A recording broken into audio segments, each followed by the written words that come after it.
menuju ke arah Batu 58 untuk mencari lokasi yang bisa digunakan untuk menguburkan korban. Sampai di wilayah Batu 58, di sana ada kelenteng, di sana ada tower. Mereka menyepakati untuk menguburkan korban di samping tower yang ada di Batu 58.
Kamis, 23 September 2021. Warga dihebohkan dengan penemuan mobil jenis Toyota Avanza putih di bekas pertambangan pasir, Kawal, Kecamatan Gunung Kijang, Kabupaten Bintan, Kepulauan Riau. Mobil dengan plat nomor polisi BP1924TI tersebut diketahui adalah milik Zainuddin, seorang pengusaha besi tua di Tanjung Pinang, yang sempat dilaporkan keluarganya hilang sejak Rabu 8 September 2021. Polisi kemudian mengerahkan tim Basarnas Tanjung Pinang untuk menemukan jasad korban. Penyelam dari Badan SAR Nasional diturunkan untuk mencari korban. Namun, Zainuddin tak ditemukan. Jadi awal cerita kan tanggal 5 itu korban ini sudah hilang dari rumah. Jadi tapi pada tanggal 8 korban melalui istrinya, ya, istri korban ini datang ke kantor polisi untuk melaporkan bahwa suaminya sudah 3 hari tidak pulang. Jadi awal mula atas dasar laporan pengaduan orang hilang yang kita lakukan penyelidikan. Di tanggal 23 itu ya ditemukan mobil milik korban tenggelam di dasar danau. Dari sini, polisi menemukan petunjuk sejumlah barang bukti milik Zainuddin. ATM, berkas, dan barang pribadi Zainuddin di dalam mobil menggambarkan motif pelaku untuk menghilangkan barang bukti dari rangkaian pembunuhan. Di 22 malam kita mendapat informasi bahwa masyarakat hendak pergi mancing melihat ada mobil tenggelam di dasar danau biru. Kemudian kita lakukan pengecekan dan kita minta bantu Basarnas untuk evakuasi mobil tersebut. Namun kita tidak temukan korban. Ya. Korban di sana tidak ada tanda-tanda pembunuhan di sana. Jadi kita angkat saja mobil milik korban tersebut. Namun kondisinya saat itu kaca mobil terbuka semua, ya, maupun di tengah, di depan, maupun di samping sopir juga posisi terbuka. Jadi kami mencurigai bahwa ini sepertinya memang ada unsur kesengajaan ditenggelamkan ke danau biru itu. Jadi sehingga ini kuat dugaan kami bahwa korban ini dilakukan pembunuhan, namun TKP-nya masih belum kita bisa pastikan. Aroma jejak para pelaku mulai tercium. Aryansah alias Adi Kuntet adalah satu dari 2 tersangka yang lebih dulu diamankan polisi di Tembilahan, Provinsi Riau, Senin 24 September 2021, sehari setelah mobil Zainuddin ditemukan. Tim Ditreskrimum Polda Kepri dan Polres Tanjung Pinang meringkus tersangka dan menelusuri di mana para pelaku menyembunyikan jasad Zainuddin. Jadi begitu kita tangkap salah satu pelaku, ya, posisi masih di Riau, ya, di Tembilahan. Kita langsung press di di tersangka yang si DS, ya, di Kuntet, ya. dikuntet. Jadi dia menginformasikan bahwa lokasinya di sekitar tower ada tower itu yang dekat kelenteng. Dari situ kita langsung selidiki, langsung kita susuri hari Sabtu dan Minggu itu. Kemudian alhamdulillah ya memang berkat bantuan dari masyarakat juga ya, kita bisa menemukan jasad dari korban. Kabar Zainuddin hilang perlahan mulai terungkap. Selain Aryansyah alias Adi Kuntet, polisi kembali menangkap Zulkifli alias Joy. Dia adalah aktor perencana di balik kematian Zainuddin yang mengetahui persis lokasi, tempat kejadian, dan jasad Zainuddin dikuburkan. Jasad Zainuddin ditemukan dikubur pelaku dalam lubang di bawah Tower Sutet, kilometer 58, Kampung Karangledok, Desa Ekangan Culai, Kecamatan Teluk Sebung, Kabupaten Bintan. Kondisinya mengenaskan. Dari identifikasi jasad Zainuddin, polisi menemukan seutas tali masih melekat di leher Zainuddin, lengkap dengan pakaian yang ia kenakan untuk terakhir kalinya saat bertemu para tersangka. Ya, posisinya tali yang digunakan untuk membunuh pelaku itu posisinya masih terjerat terlilit di leher, ya. Kemudian korban juga posisinya kaki tertekuk seperti jongkok itu, tapi posisi agak miring ke samping, dan menggunakan masih pakaian lengkap sampai sepatu, celana. Kemudian korban menggunakan kaos singletnya gitu ya. Masih dikuburkan menggunakan baju pada saat digunakan. Pengungkapan kasus pembunuhan berencana Zainuddin mengantarkan Unius Reportase menelusuri sejumlah lokasi tempat peristiwa tersebut terjadi. Apa motif pelaku? Siapa Zainuddin? Dan apa alasan pelaku menghabisi nyawa Zainuddin? Unius Reportase menelusurinya. Zulkifli alias Joy, pria 27 tahun ini adalah karyawan Zainuddin yang dalam kesehariannya bertugas mencari besi tua untuk dibeli Zainuddin.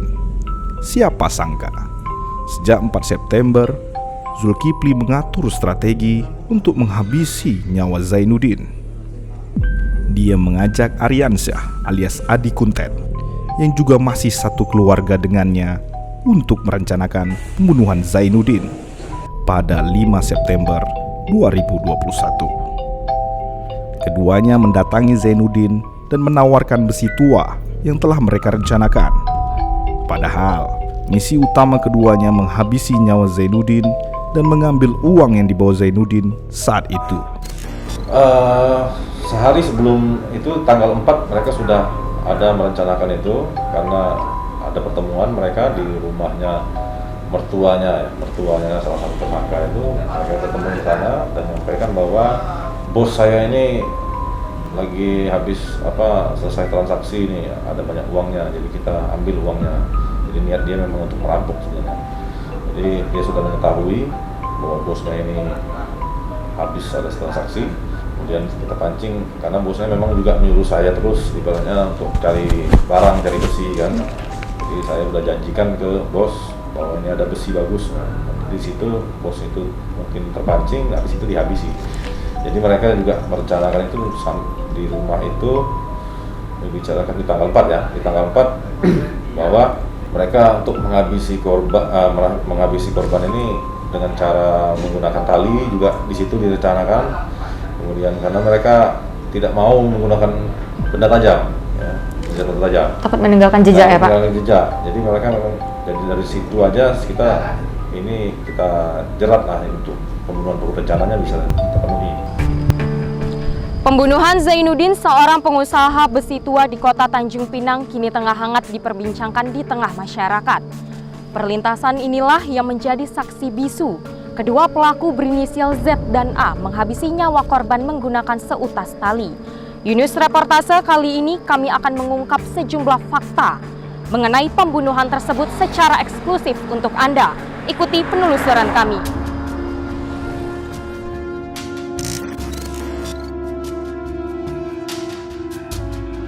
Disinilah kedua tersangka Aryansyah alias Adi Kuntet dan Zulkifli alias Joy menghabisi nyawa Zainuddin. Dalam rekonstruksi Polres Tanjung Pinang, kedua tersangka melakukan peran yang berbeda. Zulkifli sebagai pemandu meminta Zainuddin menghentikan mobil di pinggir jalan, sedangkan Adi Kuntet sebagai eksekutor bertugas menjerat leher Zainuddin. Setelah Zainuddin meregang nyawa, tersangka mencari cangkul di sekitar lokasi. Mereka menghabisi nyawa Zainuddin. Jasad Zainuddin kemudian dibawa ke kilometer 58 Kampung Karangledok, Desa Ekang Anculai, Kecamatan Teluk Sebung, Kabupaten Bintan. Tepat di pinggir tower listrik bertegangan tinggi ini, kedua pelaku mengubur jasad Zainuddin dengan kedalaman hanya 50 cm. Yunus Reportase menelusurinya.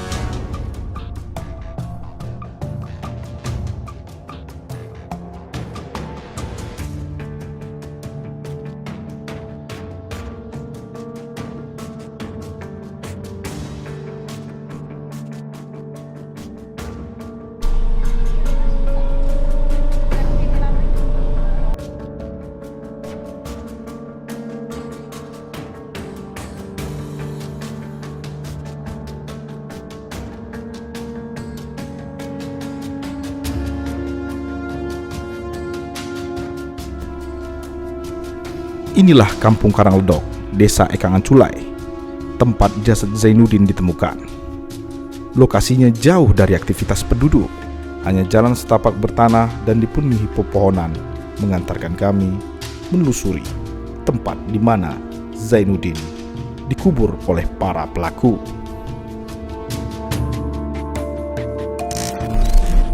Kini kami tengah menyusuri jalan yang ditunjukkan oleh warga dan sejumlah rekan yang sempat kami hubungi untuk mencari tahu di mana lokasi kedua pelaku menguburkan jasad Zainuddin.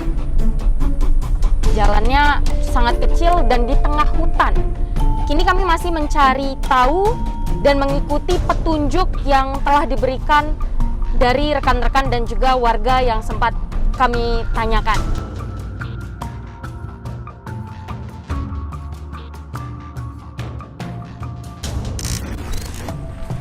Kini saya sedang menelusuri jalan menuju lokasi tepat di mana kedua pelaku menguburkan jasad Zainuddin yang dikuburkan sejak 5 September. Lalu ditemukan polisi pada 26 September. Penemuan jasad Zainuddin ditemukan berselang setelah 2 hari mobil Zainuddin ditemukan oleh kepolisian.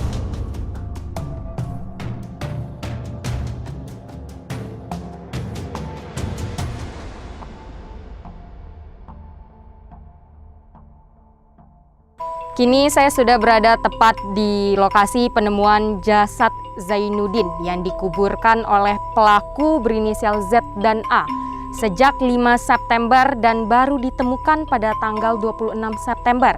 Setelah berselang 3 hari setelah polisi menemukan mobil korban di Danau Biru. Untuk berada di sini, kami menelusuri jalan setapak yang cukup jauh, sekitar 1 km dari jalan raya. Mendapatkan informasi dari rekan dan juga warga.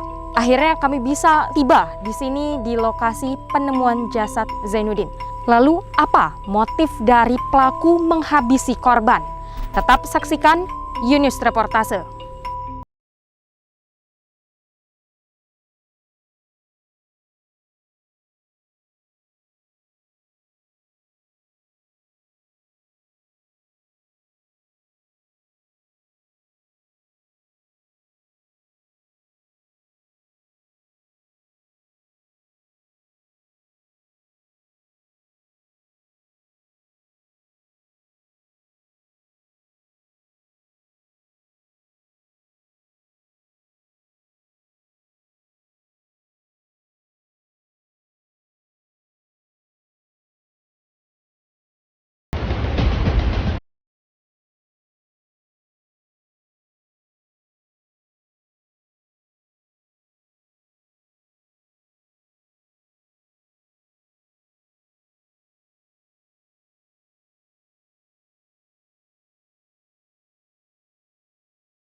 Setelah menghabisi nyawa Zainuddin, pelaku mencoba menghilangkan barang bukti. Mobil Zainuddin ditenggelamkan di bekas pertambangan pasir, Kawal, Kecamatan Gunung Kijang, Bintan. Kedua tersangka melarikan diri keluar daerah Kepulauan Riau dengan membawa uang rampasan dari hasil perampokan dan pembunuhan. Namun, sayangnya, kejahatan yang mereka lakukan tak berjalan mulus begitu saja. Mobil Zainuddin yang dibuang ke dalam kolam bekas pertambangan tak tenggelam dan masih tampak di permukaan. Waduh, jalannya kecil banget.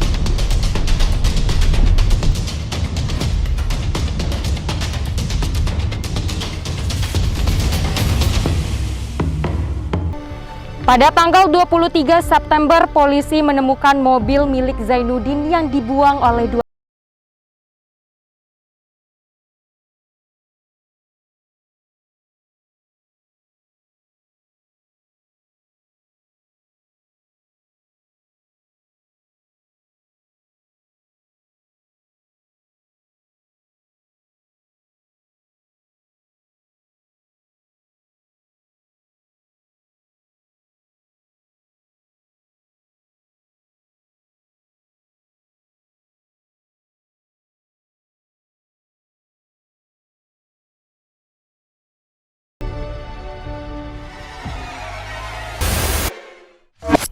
Dari penemuan mobil Zainuddin, Satreskrim Polres Tanjung Pinang mengamankan kedua pelaku, Aryansyah alias Adi Kuntet dan Zulkifli alias Joy.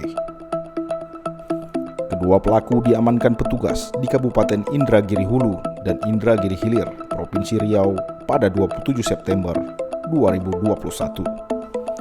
Keduanya disangkakan ke dalam pasal 340 KUHP dan pasal 338 KUHP dengan ancaman penjara seumur hidup atau hukuman mati.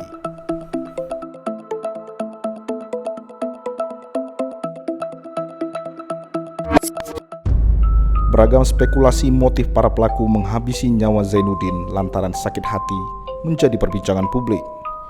Yunus Reportase mencoba menelusuri kepastiannya dengan mendatangi keluarga Zainuddin dan orang-orang terdekat.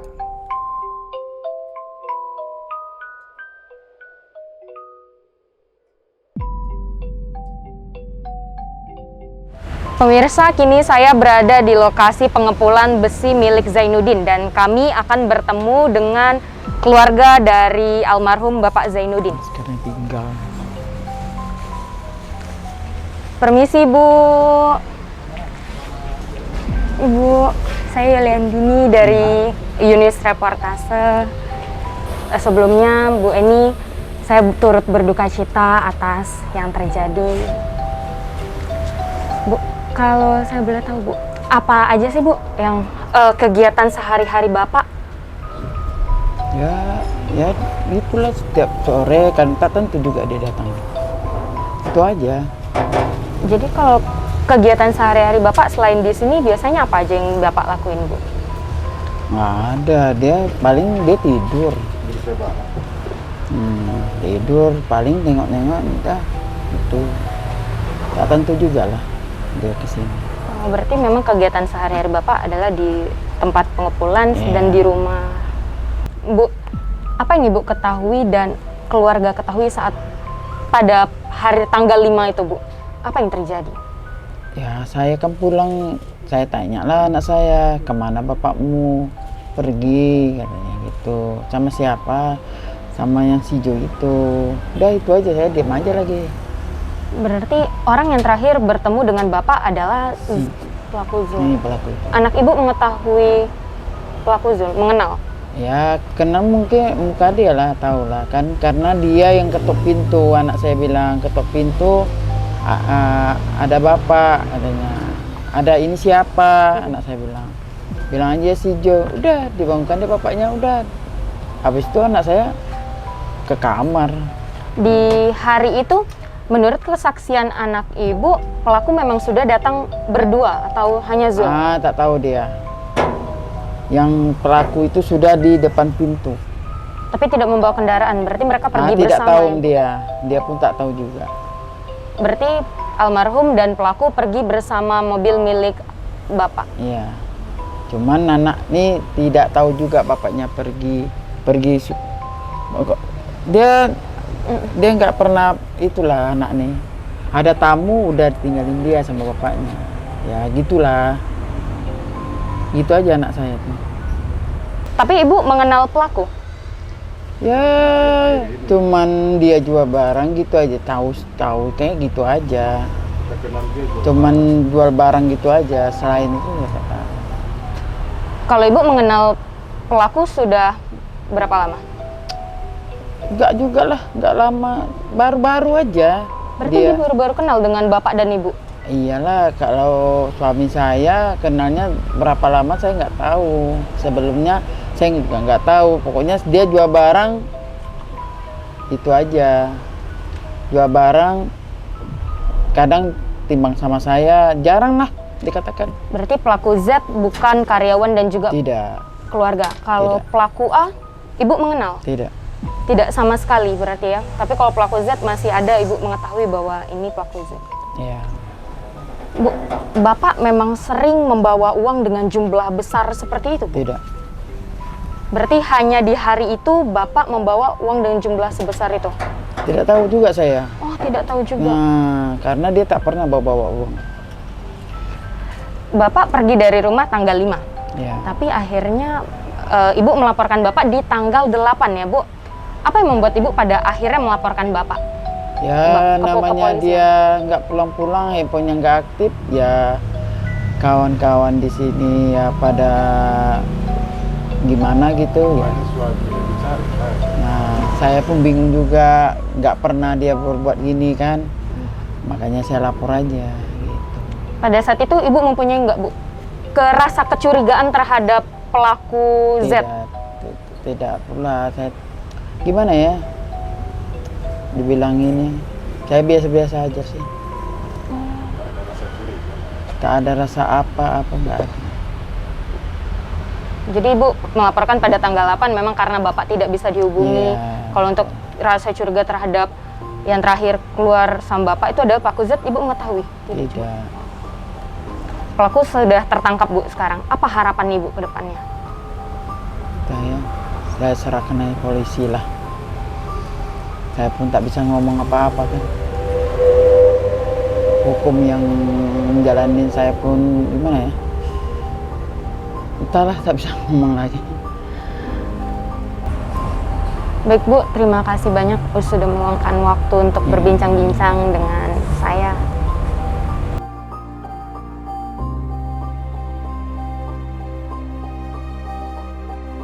Permisi, Bang.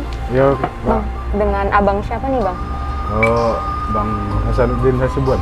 Bang Hasanuddin Hasibuan. Abang karyawan di sini? Iya, karyawan. Iya, karyawan. Sudah berapa lama Bang kerja di sini?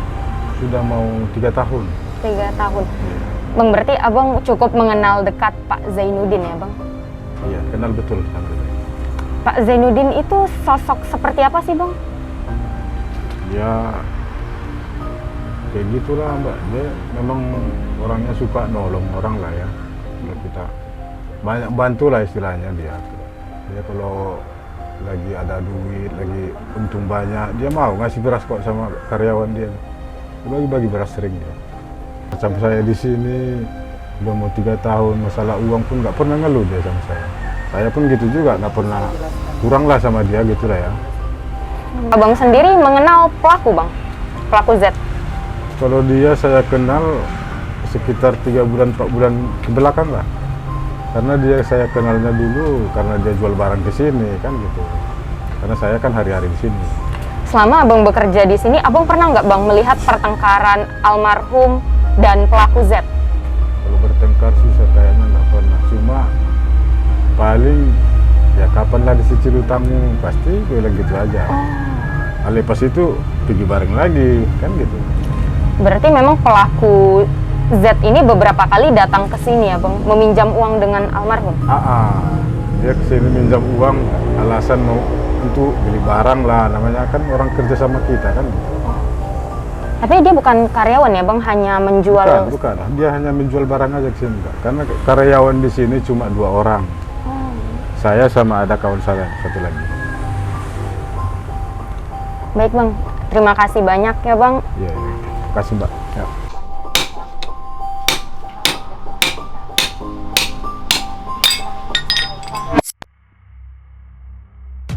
Nasi telah menjadi bubur. Pepatah itu yang tepat dirasakan Zulkifli dan Aryansyah. Yunus Reportase mendapatkan kesempatan mewawancarai keduanya. Bang, sudah berapa lama Anda mengenal korban? 6 bulan sampai 7 bulan. Kalau Bang sendiri apakah mengenal korban atau hanya diajak oleh Zul? Saya tak pernah mengenal korban, Bu. Saya diajak, Bang. Tidak pernah mengenal korban. Tidak pernah. Bagaimana kronologi Abang menghabisi korban? Ya, pertama kali saya datang ke rumah tempat dia bekerja. Saya jumpai dia. Saya ngobrol lah sama dia. Sekitar jam 9 pagi. Saya sampai di tempat dia, saya ngobrol. Tanya sama dia, jam 11 lah kita berangkat. Nah, jam 11 saya berangkat ke rumah korban. Sampai di rumah korban minta tolong sama saya, minta tolong belikan jangkrik makan ikan arwana. Tak lama kemudian saya kembali ke rumah korban kasih makan ikannya, terus gak lama kami langsung berangkat ke kilometer 23. Itu pukul berapa?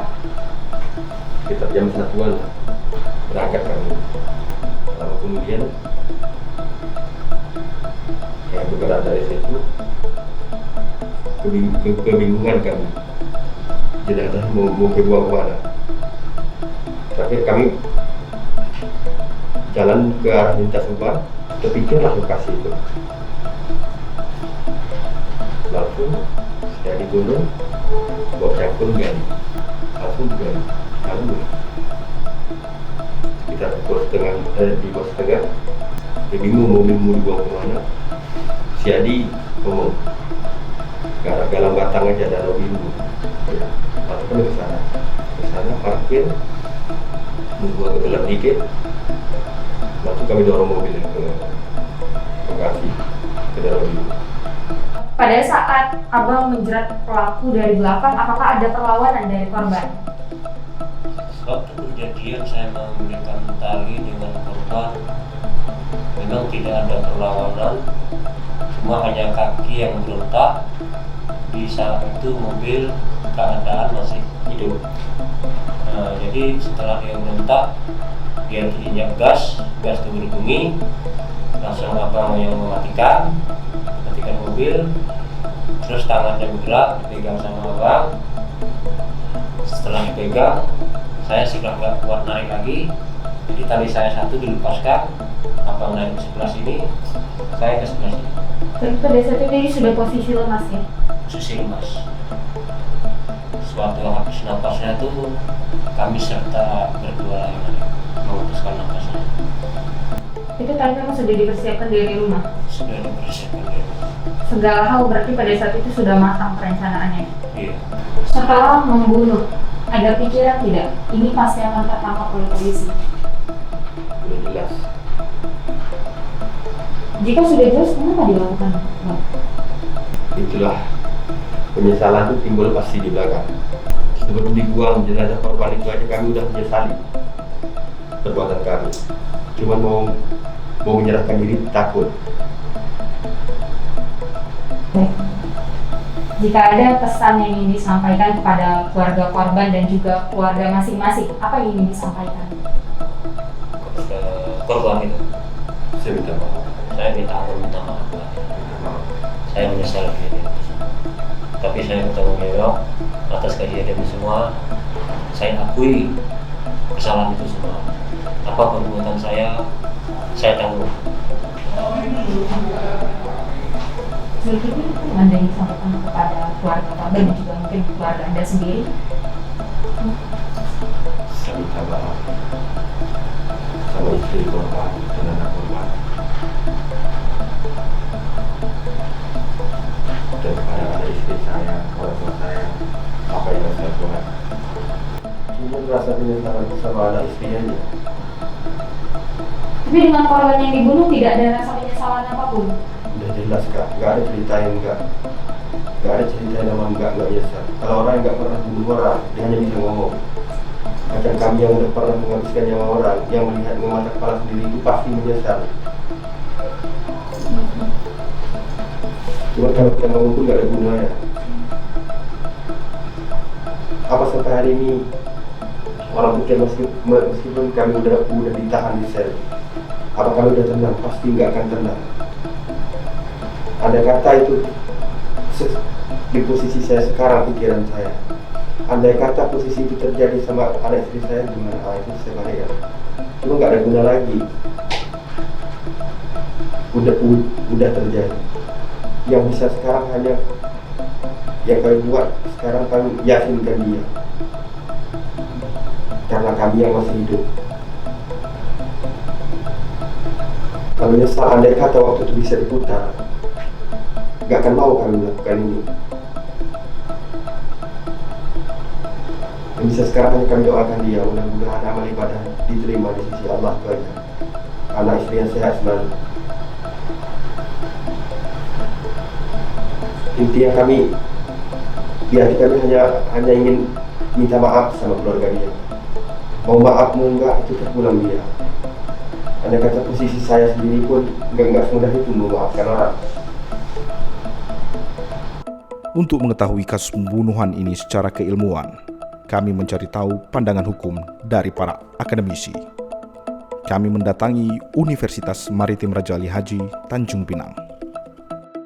Pemirsa, kini saya bersama dosen hukum pidana umrah Bapak Irwandi. Selamat sore Bapak. Selamat sore.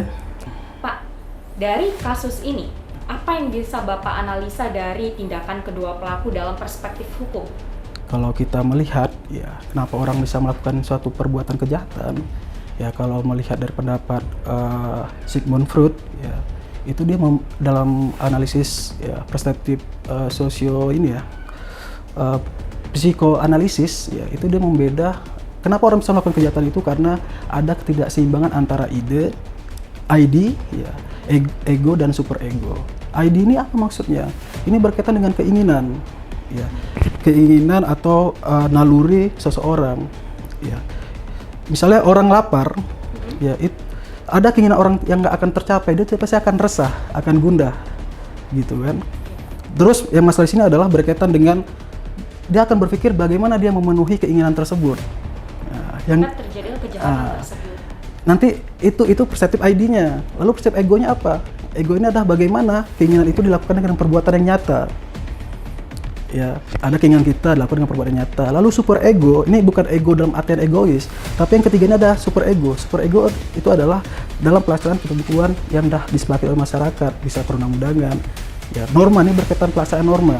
Jadi masalah di sini adalah bagaimana orang bisa melakukan kejahatan itu di saat ID tadi, ya, keinginan itu dengan ego, perbuatan dinyatakan dia dalam keadaan nyata itu tidak seimbang. Nah, sehingga akan merusaklah super egonya, sehingga ini timbul kejahatan gitu. Berarti itu bisa jadi adalah hal yang ikut mendasari orang melakukan kejahatan. Hukum pidana itu ya Pak. Melakukan suatu tindakan kejahatan. Berarti ada tidak seimbang antara ID, ego dan tadi super ego itu. Kalau saya melihat ya berkaitan dengan hasil konversi pers kepolisian, ya memang tidak ada tindakan yang aktif dari korban, ya yang dapat diduga menjadi pendorong seseorang ini untuk menghilangkan nyawa seorang itu. Maksudnya korban ini tidak ada melakukan tindakan, maksudnya bukan tidak perawan, memulai tindakan, ya, yang memicu untuk dihilangkan nyawanya, ya kan. Bahkan kalau kita melihat kronologinya, kayaknya kronologinya masih dalam keadaan yang korban dalam keadaan yang pasif, ya, korban dalam keadaan pasif, ya, kecuali kalau memang nanti terdakwa bisa buktikan bahwa dia menghilangkan nyawa si korban ini karena mungkin sesuatu hal yang dia membuat dia harus membela diri gitu. Kita nggak tahu juga ya, nanti itu mungkin di proses penyidikan atau fakta persidangan yang bisa mengungkapnya. Apakah ada dorongan pembelaan diri atau daya paksa sang pelaku untuk menghilangkan nyawa si korban.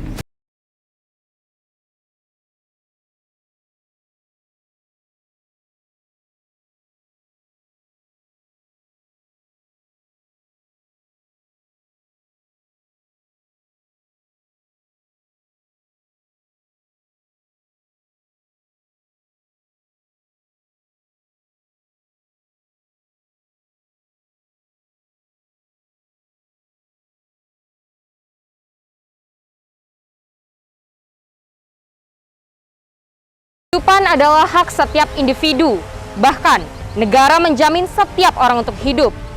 Zainuddin satu dari setiap orang yang berhak mendapatkan kehidupan. Kematian Zainuddin meninggalkan bekas mendalam bagi keluarga yang ditinggalkan, meski ia telah mendapatkan kepastian hukum.